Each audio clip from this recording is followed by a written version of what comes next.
सर्दियाँ जब भी आती हैं बहुत अच्छी सौगात लेके आती हैं। उनमें सबसे पहली फ़हरिस्त पे आता है साग। हम लोग हैं पाकिस्तानी, हमें इस साग के बहुत शौकीन होते हैं और उसके बहुत से फ़ायदे भी होते हैं। अस्सलाम वालेकुम, my name is Sadia, I am clinical nutritionist and dietitian at Rainbow Obesity and Eating Disorder Centre. आज हम बात करने वाले हैं कि हर दिल पसंद साग के क्या फ़ायदे हो सकते हैं, हम उसको किस तरह डाइट में इस्तेमाल करें, वो हमें वज़न कम करने में किस तरह हमारी मदद करते हैं। सबसे पहली चीज़ है कि फ़ाइबर जो है वो बहुत अच्छी मिक़दार में होता है साग में। फ़ाइबर आपकी बॉडी में अनहेल्दी क्रेविंग्स को कम करता है, आपकी बॉडी के बाउल मूवमेंट को दुरुस्त करता है, जो कि आपके वज़न कम करने में बहुत ज़्यादा हेल्प करते हैं। उसके अलावा साग में बहुत अच्छे न्यूट्रिएंट्स पाए जाते हैं, जैसे कि विटामिन सी होता है, विटामिन के होता है, विटामिन ए होता है, जो कि हमारी आई हेल्थ के लिए बहुत अच्छा है। उसके अलावा विटामिन के जो हमारे इम्यून सिस्टम को स्ट्रॉन्ग रखने में हेल्प करता है। उसके अलावा ग्रीन लीफी वेजिटेबल्स जिसमें साग आता है वो आयरन की बहुत अच्छी मिक़दार हमें प्रोवाइड करता है। आयरन हमारे ब्लड शुगर लेवल को भी कंट्रोल रखता है और उसके अलावा हमारी बॉडी में अक्सर खून की कमी हो जाती है, जिसकी वजह से बच्चों में भी देखा होगा कि उनके जो है वो माउथ अल्सर हो जाता है या उनके मुंह में छाले निकल आते हैं। अगर आप उनको साग का इस्तेमाल करवाएं तो वो मुंह के छाले ख़त्म हो जाते हैं, क्योंकि विटामिन B12 बहुत अच्छी मिक़दार में होता है साग में, जो कि आपके आयरन लेवल को मेंटेन रखने में मददगार साबित होता है।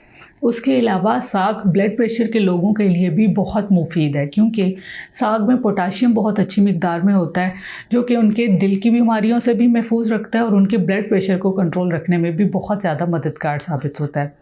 साग डायबिटीज़ के पेशेंट्स के लिए भी एक बहुत अच्छी ग़िज़ा है, क्योंकि इसमें फ़ाइबर अच्छी मिक़दार में होता है और ये लो इन शुगर होता है, मतलब लो इन कैलोरीज़ होते हैं।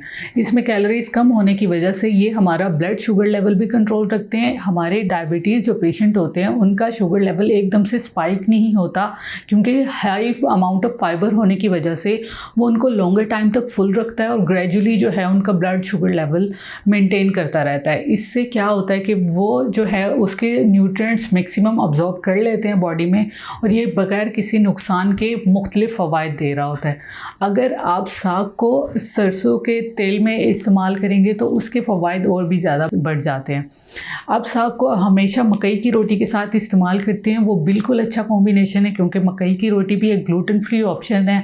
अगर आप सीलिक डिज़ीज़ के पेशेंट हैं तो आप साग को मकई की रोटी के साथ इंजॉय कर सकते हैं और इससे मल्टीपल बेनिफिट्स हासिल कर सकते हैं। दूसरा, इसमें मैग्नीशियम बहुत अच्छी मिक़दार में होता है, जो कि हमारी माइंड हेल्थ के लिए बहुत ज़्यादा बेनिफिशियल है, क्योंकि कैल्शियम, मैग्नीशियम और विटामिन के हमारी हड्डियों के लिए भी इम्पॉर्टेंट होता है और उसके अलावा हमारी माइंड की हेल्थ के लिए भी बहुत ज़्यादा मामून साबित होता है।